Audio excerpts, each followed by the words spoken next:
दोस्तों, आज हम एक्सप्लेन करने वाले हैं हाल ही में ये कमाल की मूवी शबनम को, जो कि आपको जरूर पसंद आएगी। इसलिए वीडियो को अभी लाइक कर दीजिए। हम चलिए कहानी शुरू करते हैं। तो मूवी की शुरुआत एक मेडिकल कॉलेज की टेरेस से होती है। हम अवंतिका नाम की स्टूडेंट को देखते हैं जिसे चमगादड़ों की आवाजें सुनाई दे रही थी। अवंतिका उन आवाजों को बर्दाश्त नहीं कर पाती और वहीं से नीचे कूद जाती है। फिर अचानक हम देखते हैं कि ये सिर्फ अवंतिका की इमेजिनेशन थी।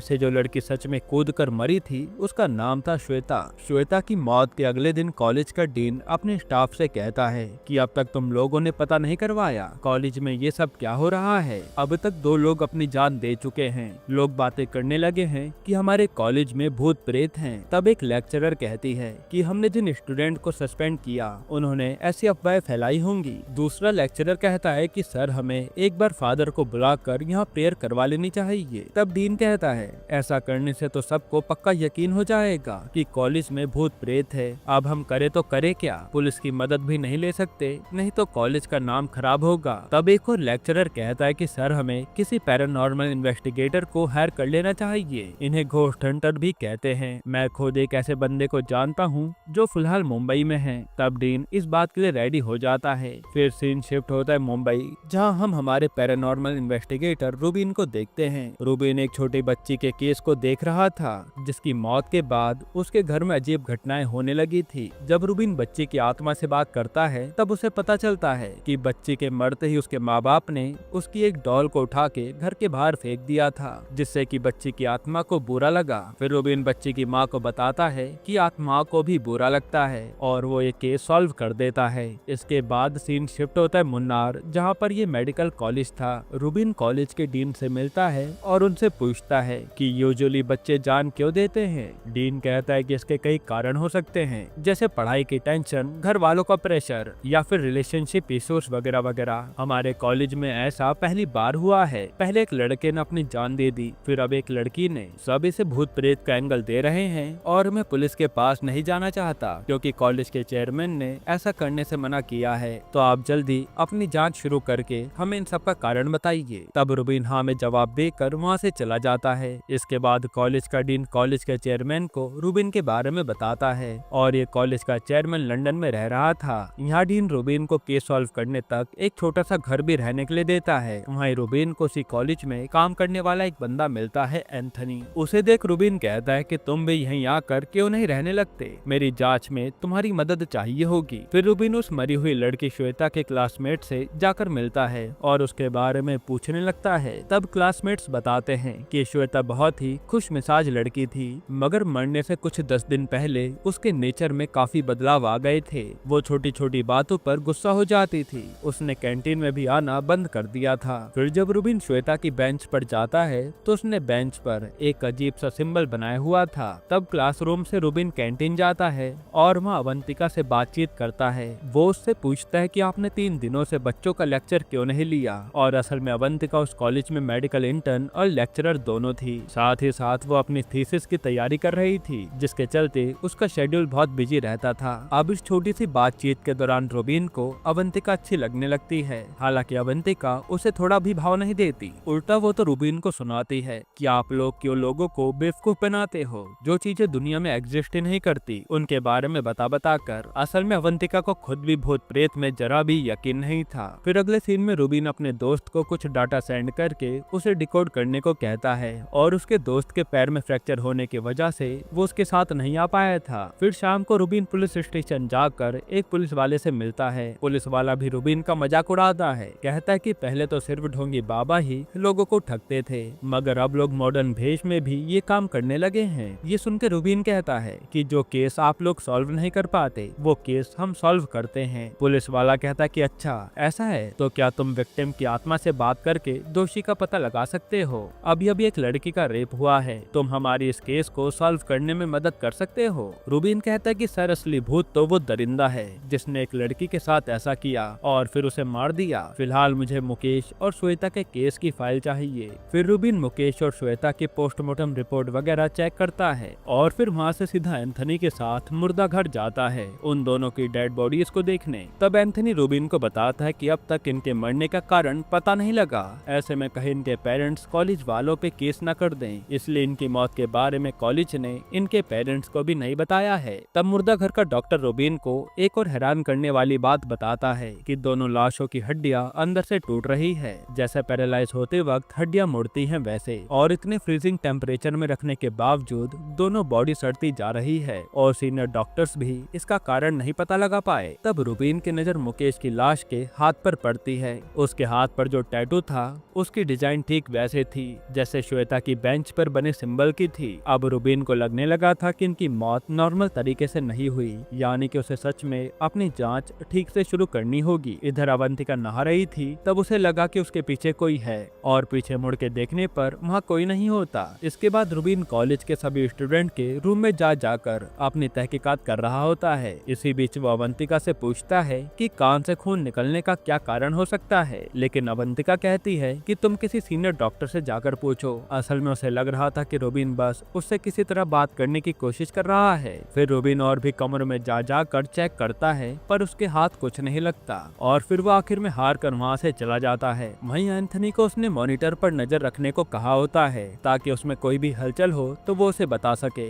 इसके बाद रूबिन को श्वेता के रूम से ईयर ड्रॉप्स की बोतल मिलती है। उसी वक्त कॉरिडोर से अजीब सी आवाजें आने लगती है और कमरे का दरवाजा भी हवा से हिलने लगता है। वहीं पानी का गिलास जमीन पर गिरता है और यह एंथनी को मॉनिटर में किसी की आत्मा दिखाई देती है, जिसे देखकर तो उसके होश उड़ जाते हैं। वहीं आत्मा इधर रूबिन के पास आती है, लेकिन रूबिन डरने के बजाय आत्मा के गाल पर चाटा मारता है। असल में वो कोई आत्मा वात्मा नहीं थी, गर्ल्स हॉस्टल की लड़कियां थी। वो सब मिलकर रूबिन पर प्रैंक कर रहे थे, जो कि प्लान अवंतिका का ही था। ये देख रूबिन अवंतिका को थोड़ी ऊंची आवाज करके डांटता है। कहता है कि आपको अगर मेरे काम पर यकीन नहीं है तो कोई बात नहीं, पर मुझे आप ऐसे परेशान मत कीजिए, मैं बहुत जरूरी काम कर रहा हूँ। तभी रूबिन के हाथ में जो डिवाइस था वो ब्लिंक करता है और रूबिन अवंतिका से उसका फोन स्विच ऑफ करने को कहता है, लेकिन अवंतिका कहती है कि मुझे कुछ काम है और वो वहाँ से चली जाती है। इसके बाद जब अवंतिका की बैठे बैठे आंख लगती है तो उसकी उंगलियां खुद ब खुद ऊपर उठने लगती हैं। हालांकि जब उसकी आंख खुलती है तो वो एकदम ठीक थी।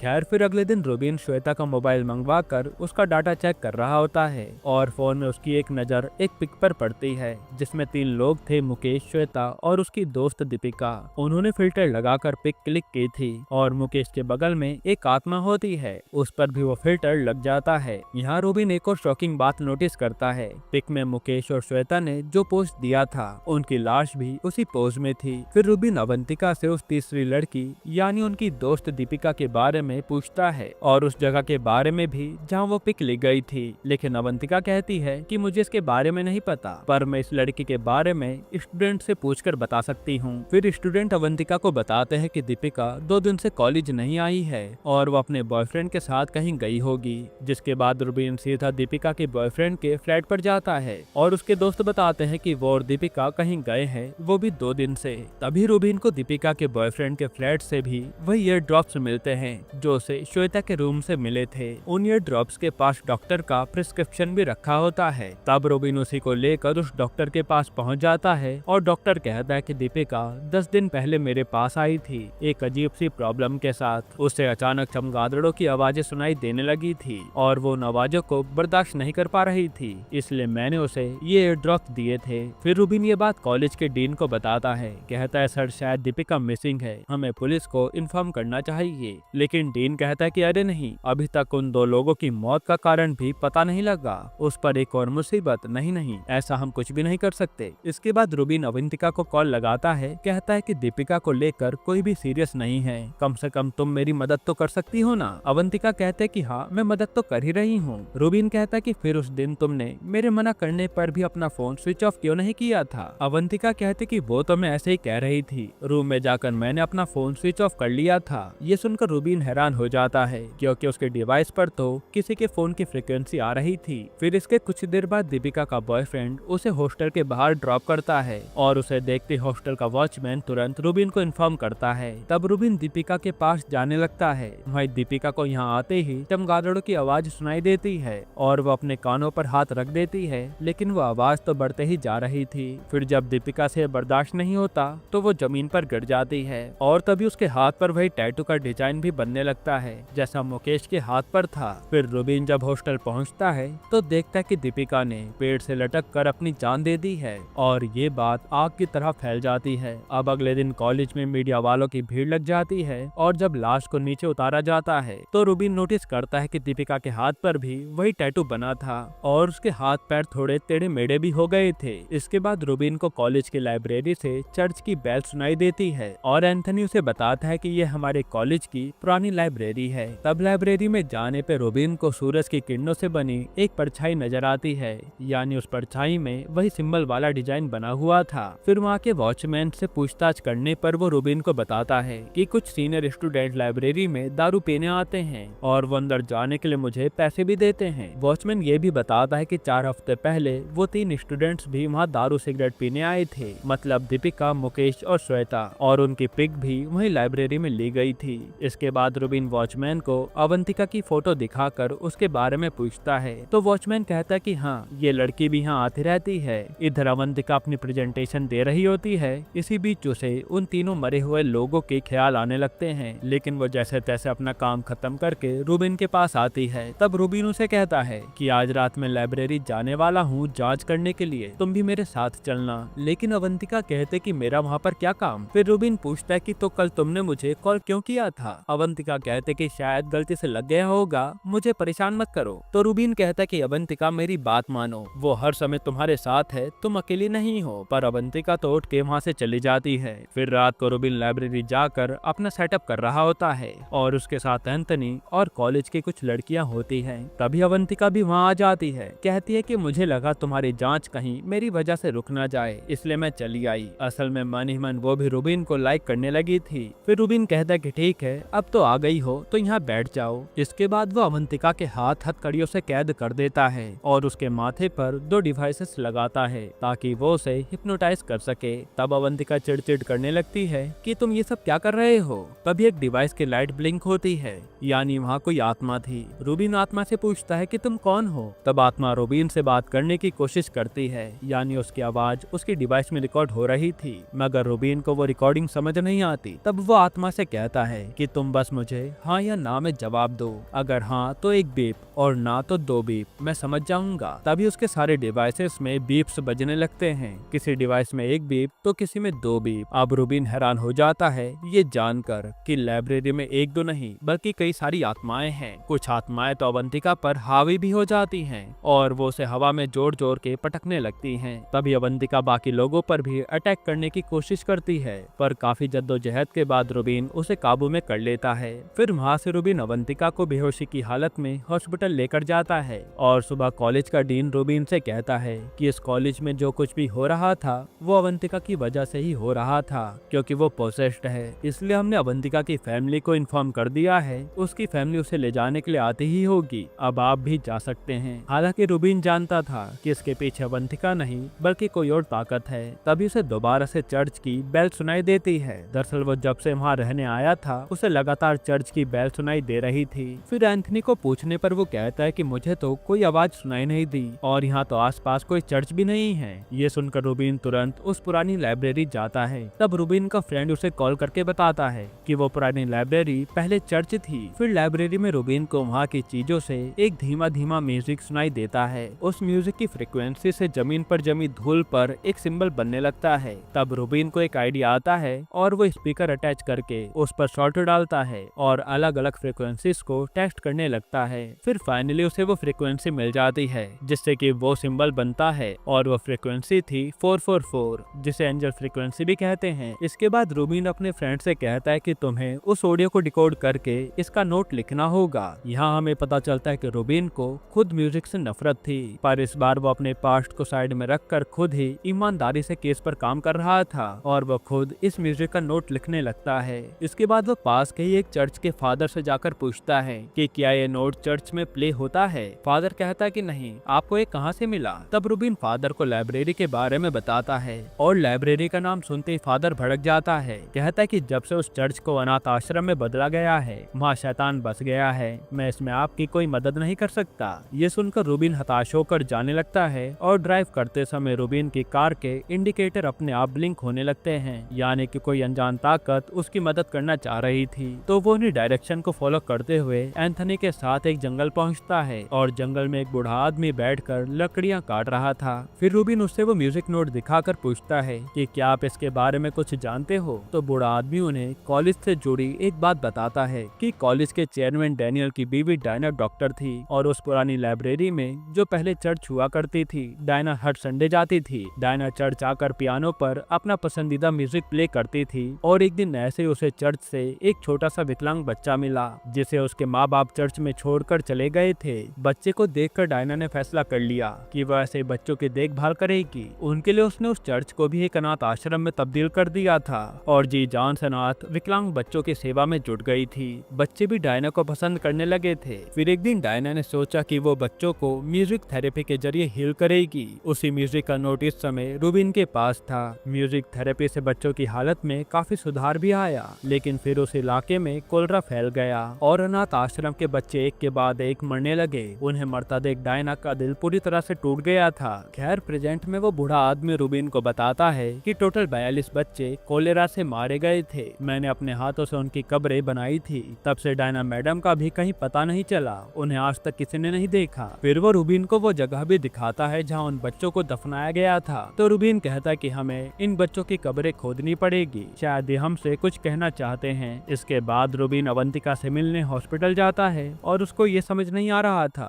कि जो बच्चे 30 साल पहले मर गए थे उन्होंने अब जाके मुकेश, दीपिका और श्वेता को नुकसान क्यों पहुंचाया। तब अवंतिका रूबिन को बताती है कि मरने से पहले वो तीनों मेरे सपने में आए थे। फिर बातों बातों में रूबिन उसे बताता है कि बचपन में मेरी माँ मुझे म्यूजिक सिखाती थी। एक दिन मैं म्यूजिक की धुन में इतना खो गया कि मेरी बीमार माँ की पुकार तक नहीं सुन पाया और मेरी माँ बेचारी तड़प तड़प कर मर गई। तब से मैं खुद को माँ की मौत का जिम्मेदार मानने लगा था। फिर एक बार माँ ने आकर मुझसे कहा कि बेटा इसमें तुम्हारी कोई गलती नहीं, मेरे जाने का समय आ गया था इसलिए ऐसा हुआ। अब मैं हमेशा तुम्हारे साथ रहूंगी। और उसी दिन से मैंने ठान लिया कि मैं यहाँ फंसी आत्माओं को मोक्ष दिलाऊंगा। इधर वो बूढ़ा आदमी बच्चों की कब्रें खोदने लगता है पर उसे कब्रों से बच्चे तो नहीं मिलते। हालांकि एक छोटी सी बोतल मिलती है। उसी वक्त उसे भी चमगादड़ों की आवाज सुनाई देने लगती है। इस तरफ अवंतिका को भी दौरे पड़ते हैं तो रूबिन किसी तरह उसे शांत करवाता है। फिर वो रूबिन को बताते कि मैंने सपने में देखा कि मैं किसी का ट्रीटमेंट कर रही हूँ। फिर अवंतिका रूबिन को हॉस्पिटल के उस रूम में ले जाती है जो उसने सपने में देखा था। यहाँ रूबिन ये देखकर हैरान हो जाता है कि इस रूम में तो डायना मौजूद थी और उसका कई सालों से ट्रीटमेंट चल रहा था, मगर नेम प्लेट पर तो उसका नाम डायना नहीं बल्कि जेनिफर लिखा होता है। फिर अवंतिका रूबिन को बताती है कि मैंने इसी लेडी को अपने सपने में देखा था। ये 2 महीने पहले होश में आई थी जब इसका ट्रीटमेंट मैं कर रही थी। फिर जब मैंने अपने सीनियर डॉक्टर को इसके बारे में बताया कि मैडम होश में आ गई है तो उसने मुझे ज्यादा डोज में एनेस्थेसिया देने को कहा था। फिर रूबिन बताता है कि ये जेनिफर नहीं बल्कि डायना है और ये 5 साल से नहीं बल्कि 30 सालों से कोमा में है। शायद कोई उसे जानबूझकर कोमा में रखना चाहता है। क्या तुम्हें वो डेट याद है जब ये होश में आई थी? अब इत्तेफाक से वो वही डेट होती है जिस दिन मुकेश ने खुद की जान ली थी। फिर रजिस्टर चेक करने पर उन्हें पता लगता है कि मुकेश, दीपिका और श्वेता तीनों डायना को रेगुलरली आकर एनेस्थेसिया का हैवी डोज देते थे। यानी ये लोग भी डायना को कोमा में रखने के बराबर के कसूरवार थे। फिर रूबिन डायना का हाथ पकड़कर चेक करता है और कहता है कि अवंतिका ये डायना तो कब की मर चुकी है। इसके बाद वो गुस्से में उसका ऑक्सीजन मास्क वगैरह हटाने लगता है। ये देख हॉस्पिटल का गार्ड आकर रूबिन को पकड़ लेता है। वो कहता है कि तुमने एक पेशेंट को मारने की कोशिश की है और फिर वो उसे पुलिस के हवाले कर देता है। तब रूबिन पुलिस वाले से कहता है कि सर वो पेशेंट कब की मर चुकी है, ये सब बस एक सेटअप है, आप पता करवाइए इस बारे में। लेकिन पुलिस वाला रूबिन की बात ना सुनकर उसी को झापड़ मार देता है। पर फिर उसके खुद के कान से खून बहने लगता है जिस कारण उसे हॉस्पिटल जाना पड़ता है। अब अगले सीन में दूसरा पुलिस वाला कॉलेज के डीन से कहता है कि आप डैनियल सर को बुला लो। तब डीन कहता है कि वो तो नहीं आ सकते और वैसे भी डायना कोई जीसस थोड़ी है जो मर के वापस जिंदा होगी, बस उसका ट्रीटमेंट चालू है। फिर जब पुलिस वाला चला जाता है तो डीन चाय पीने लगता है। तभी कप रखने की डीन को इतनी जोरों की आवाज सुनाई देती है कि उसके कान गूंजने लगते हैं। फिर उसके कान से भी खून आता है और उसकी वहीं मौत हो जाती है। इधर रूबिन और एंथनी उस बूढ़े आदमी को मिलने जाते हैं पर वो पहले ही मर चुका था और उसके हाथ में वो कांच की बोतल थी। रूबिन बोतल देखकर एंथनी से कहता है कि ये जरूर ब्लैक मैजिक का चक्कर है, किसी ने बच्चों की लाश हटाकर इस जगह ब्लैक मैजिक किया है और उसने चमगादड़ पर ब्लैक मैजिक करके इस बोतल में भर दिया और यहाँ रख दिया ताकि जो भी बच्चों की कब्र खोदने आए उसकी मौत हो जाए। अब कॉलेज में इतने सालों बाद कॉलेज का चेयरमैन डैनियल आता है और डॉक्टर्स डायना की बॉडी चेक करके उसे बताते हैं कि उसके सारे बॉडी पार्ट्स खराब हो चुके हैं तब डैनियल उसे वेंटिलेटर से हटाने के लिए कह देता है। यहाँ जब रूबिन को एंथनी से ये बात पता चलती है तो वो सोचने लगता है कि जब मैंने चेक किया था तो डायना मर चुकी थी, अब ऐसा कैसे हो सकता है क्योंकि लोग तो उसे जिंदा बता रहे हैं। तभी कुछ चमगादड़ रूबिन पर हमला करते हैं और रूबिन जैसे तैसे खुद को बचाता है, पर उसके हाथ से वो कांच की बोतल गिर जाती है। यहाँ हॉस्पिटल में डैनियल अपनी बीवी डायना के बगल में बैठा होता है, तभी उसकी नजर उस एनेस्थेसिया की बोतल पर पड़ती है। वहीं रूबिन अवंतिका को कॉल करके बताता है कि मेरा अंदाजा सही था, साइंस के अकॉर्डिंग डायना जिंदा है लेकिन उसकी आत्मा उसकी बॉडी में नहीं है। इसे कहते हैं आउट ऑफ बॉडी एक्सपीरियंस। काफी लोग कोमा और बेहोशी की हालत में इस चीज को एक्सपीरियंस करते हैं और इसी हालत में उन लोगों ने डायना को एनेस्थेसिया दिया है। उसे लगातार एनेस्थेसिया देने के कारण उसकी आत्मा उसके शरीर से बाहर आ गई। उसकी आत्मा दूसरी दुनिया में चली गई होगी जहाँ उसे उसके बच्चे दिखे होंगे। अब हमारे पास केवल 2 घंटे बचे हैं, इसके बाद उसका वेंटिलेटर हटा दिया जाएगा, फिर उसकी आत्मा कभी उसकी बॉडी में एंटर नहीं कर पाएगी। इस तरफ जो डॉक्टर डायना का वेंटिलेटर हटाने आता है उसे भी कुछ आवाजें सुनाई देती हैं और उसके कान से खून आता है और यही उसकी भी मौत हो जाती है। फिर रूबिन और अवंतिका हॉस्पिटल पहुंचते हैं। तब रूबिन का फ्रेंड उसे कॉल करके बताता है कि तुमने मुझे जो ऑडियो भेजी थी मैंने उसे एक ऐप की मदद से डिकोड किया है, उसमें मुझे एक नाम सुनाई दिया है, नैन्सी डैनियल। तब रूबिन और अवंतिका डायना को उसी पुरानी लाइब्रेरी में ले आते हैं। उन्हें लगता है कि वहीं पर उसके बच्चों की आत्मा है, शायद उन्हें देखकर डायना जिंदा हो जाए। फिर रूबिन डायना से कहता है कि मैं जानता हूँ आप मुझे सुन सकती हैं और आपके बच्चों के साथ गलत हुआ है, पर आप दोबारा जिंदा होकर उनकी मदद कीजिए। अब ये सब वहाँ मौजूद डायना और बच्चों की आत्माएं भी सुन रही होती हैं। दूसरी तरफ हम नैन्सी डैनियल को देखते हैं जो कि डैनियल की दूसरी बीवी थी और वही इन सब की जिम्मेदार थी। नैन्सी ने एक मैक्सिकन तांत्रिक की मदद से उस चमगादड़ वाली बोतल को बच्चों की कब्र के पास रखवा दिया था और डायना को भी ऐसी हालत में उसने पहुंचाया था बिना डैनियल को खबर लगे। फिर नैन्सी का सच जानकर डैनियल उससे पूछता है कि आखिर तुमने ये सब क्यों किया। तो नैन्सी कहती कि डायना ने उन अनाथ बच्चों को म्यूजिक थेरेपी दी, उन्हें ठीक किया, तो मैं उससे पीछे कैसे रहती। मैंने एक मैक्सिकन लेडी को कांटेक्ट किया, उसने मुझे चमगादड़ों वाली थेरेपी बताई जिसमें ब्लैक मैजिक भी शामिल था। फिर नैन्सी ने यही सब पागलपन का एक्सपेरिमेंट उन बच्चों पर भी किया था जिससे कि उनकी एक के बाद एक मौतें होने लगी थी और डायना ने नैन्सी को ये सब करते हुए देख लिया था तो उसने उसे घायल करके बेहोश कर दिया और वो इतने सालों से उसका झूठा इलाज करवाने का नाटक कर रही थी। यानी नैन्सी ने ये सब जलन के मारे किया था। अब प्रेजेंट में वो ये सब डैनियल को बताकर उसे भी मार डालती है। इसके बाद वो अपने कुछ साथियों को लेकर पुरानी लाइब्रेरी आती है डायना को मारने के लिए। तब लाइब्रेरी में मौजूद बच्चों की आत्माएं नैन्सी को रोकने की कोशिश करती है, पर नैन्सी ब्लैक मैजिक करके बच्चों की आत्माओं पर चमगादड़ों से हमला करवा देती है। इसी बीच रूबिन छिपकर डायना का भाई म्यूजिक प्ले कर देता है जिससे सुन बच्चों की आत्माओं को शक्ति मिलती है और वो सब मिलकर नैन्सी को बुरी तरह से मार डालते हैं। इसके बाद डायना को होश आता है और कुछ ही दिनों में वो लाइब्रेरी को वापस चिल्ड्रन होम में कन्वर्ट करती है और ऐसे अनाथ अपाहिज बच्चों का सहारा बन जाती है। इसी के साथ ये मूवी यहीं पर खत्म होती है जहां रूबिन ने पूरा केस सॉल्व कर दिया था। दोस्तों आपको ये मूवी कैसी लगी हमें कमेंट में जरूर बताइएगा और इसके अलावा आप कौन सी मूवी का एक्सप्लेनेशन चाहते हैं वो भी कमेंट कीजिएगा। बाकी अगर आपको हाल ही में एक कमाल की मूवी देखनी है तो आप ये वीडियो देख लीजिए।